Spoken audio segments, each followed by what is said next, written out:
Hi అండి, good morning. ఈరోజైతే మీ అందరికీ కూడా ఉపయోగపడేది, ఆడవాళ్ళకండి ముఖ్యంగానే, మగవాళ్ళకంటే బ్యాచిలర్స్ కూడా ఉపయోగపడుతుంది. ఆడవాళ్ళకు ముఖ్యంగా ఉపయోగపడేది గ్యాస్ స్టవ్ గురించి అండి. ఏంటంటే చిన్న మంట వస్తుంది, పెద్ద మంట వస్తుంది, కానీ ఎక్కువగానే పొంగిపోయినప్పుడు పాలు కానీ అన్నం కానీ పెట్టినప్పుడు కుక్కర్ కానీ ఏదైనా అయితే పొంగిపోతాయి కదండి. పెద్ద మంట పెట్టేసి మర్చిపోతాం ఒక్కోసారి. ఆ పొంగిపోయినప్పుడు ఏం జరుగుతుంది, ఆ స్టవ్లోకి వెళ్ళిపోయి చిన్న మంట అయిపోతాయి. మనకేమో పని తొందరగా అవ్వదు. ఆ చిన్న మంటలతోని బయటికి తీసుకెళ్తేనేమో 100 అడుగుతారు. అందుకని మనకు మనమే ఒక్క 5 సెకండ్స్లోనే మనం బాగు చేసుకోవచ్చు. వచ్చేయండి, చూసారా, ఇదేమో పెద్ద మంట వస్తుంది, ఇదేమో చూడండి చిన్న మంట. కానీ ఈ పొయ్యిల్లో ఇది పెద్ద పొయ్యి, అది చిన్న పొయ్యి. కానీ పెద్ద పొయ్యి మాత్రం చిన్న మంట వస్తుంది, చిన్న పొయ్యి మాత్రం పెద్ద మంట వస్తుంది. ఇప్పుడు దీన్ని ఎలా బాగు చేయాలన్నది మీకు చూపిస్తాను. చూసారండి, అదిగో పెద్ద మంట వస్తున్నది, ఇదైతే చిన్న మంట. ఇప్పుడు ఎలా చేయాలన్నది మీకు 5 సెకండ్సే, ఎక్కువ టైం కూడా తీసుకోదు, ఒక్క 5 సెకండ్స్. దేంతో అనుకుంటున్నారు? చిన్న పినీస్తోనండి. చిన్న పినీస్తోనే మనం ఆ స్టవ్ని అయితే బాగు చేసుకోవచ్చు. ఈ టిప్ మీ అందరికీ ఉపయోగపడుతుందని నేను అనుకుంటున్నాను. ఫస్ట్ టైం ఎవరైనా నా ఛానల్ చూస్తే కనుక ప్లీజ్ లైక్, షేర్, సబ్స్క్రైబ్ అయితే చేసుకోండి. కింద గ్యాస్ బండి దగ్గర మాత్రం కంపల్సరీగా కట్టేసుకోవాలండి. కట్టేసుకున్నాక ఆ మొత్తం దాని మీద ఉన్నాయన్నీ తీసేసి గ్యాస్ స్టవ్ అయితే తిరగేసుకోవాలి. తిరగేసుకున్న తర్వాత దానికి చిన్న హోల్ ఉంటుంది, చూసారా? మా గ్యాస్ స్టవ్ చూసి ఎవరు భయపడిపోకండి, ఎందుకంటే రోజు కడుగుతూ ఉంటాం కదా, దానికి తుప్పు పట్టేసినాయండి. అందుకని చిన్న హోల్ ఉంటుంది, చూసారా?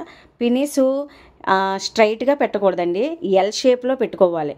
మీకు చూపిస్తాను చూడండి. ఎల్ షేప్లోగా వంగ తీసుకోవాలి. ఈ చిన్న హోల్ ఉన్నది చూసారా, దీంట్లో ఉంటుంది ఆ హోలు. ఆ చిన్న హోల్లో ఆ పినీస్ని చూసారా, అదిగోండి అలాగా ఎల్ షేప్లో ఇలా వంగ తీసుకోవాలన్నమాట. అలా తీసుకుంటే మనకి ఈజీగా అది ఆ చిన్న హోల్లో వెళ్తుంది అనమాట. వెళ్తే దాంట్లో ఏమైనా తుప్పు కానీ ఏదైనా డస్ట్ కానీ ఉంటే అగోండి అలా స్ట్రైట్గా ఉంటే వెళ్దు, ఇరిగిపోయే ఛాన్స్ కూడా ఉండొచ్చు. దాంట్లో అలా కొంచెంసేపు దాన్ని అలాగా ప్రెస్ చేస్తే దాంట్లో ఉన్న డస్ట్ అంతా కూడా వచ్చేస్తుంది.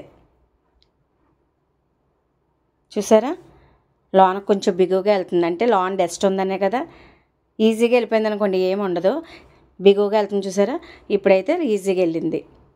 మిగతా ఏమైనా తుప్పు పట్టినాయి అంటే కంపల్సరీగా మనం బయటికి తీసుకెళ్ళాలి. కానీ ఈ చిన్నది మాత్రం మనం ఇంట్లోనే బాగు చేసేసుకోవచ్చు. దీని గురించి కొంతమందికి తెలియక ఇంకా గ్యాస్ బాగు చేసే వాళ్ళు కాకేసి వాళ్ళు ఏం చెప్తే అది మనకు తెలియదు. కాబట్టి ఇప్పుడంటే ఈ చిన్న చిన్న టిప్లు అయితే కొంతమంది చెప్తారు కదా, దాన్ని బట్టి నేనైతే చేస్తున్నాను. కొంతమందికి ఏంటంటే తెలియదు కాబట్టి పాపం గ్యాస్ స్టవ్ బాగు చేసే వాళ్ళకి నమ్మేసి వాళ్ళకి డబ్బులు అయితే ఇచ్చేస్తూ ఉంటారు. ఇప్పుడైతే చూడండి, చూసారా, పెద్ద మంట వచ్చేస్తుంది. ఆ చిన్న టిప్పు ఫాలో అవ్వండి, మీ గ్యాస్ స్టవ్ మీరే బాగు చేసేసుకోవచ్చు. చూసారా, పెద్ద మంట. ఇప్పుడు అది కూడా రెండు ఈక్వల్గా ఉన్నాయి, చూసారండి.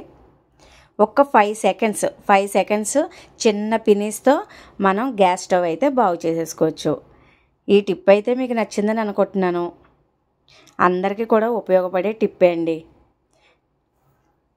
చూసారండి, 2 స్టవ్లు కూడా చాలా ఈజీగా మనం బాగు చేసేసుకోవచ్చు. ఎక్కువగా ఏంటంటే గ్యాస్ స్టవ్ మీద పెట్టి మర్చిపోతూ ఉంటాం మనం. దాని గురించి మన స్టవ్లు చిన్న మంట అయిపోతాయి. దాని గురించి మనం పొద్దున్నే క్యారేజీ ఉండే వాళ్ళకి చాలా ఇబ్బంది, పొయ్యిలు సరిగ్గా వెలగకపోతే. ఈ టిప్ మీకు నచ్చిందని అనుకుంటున్నాను. ఓకే అండి, బాయ్ బాయ్.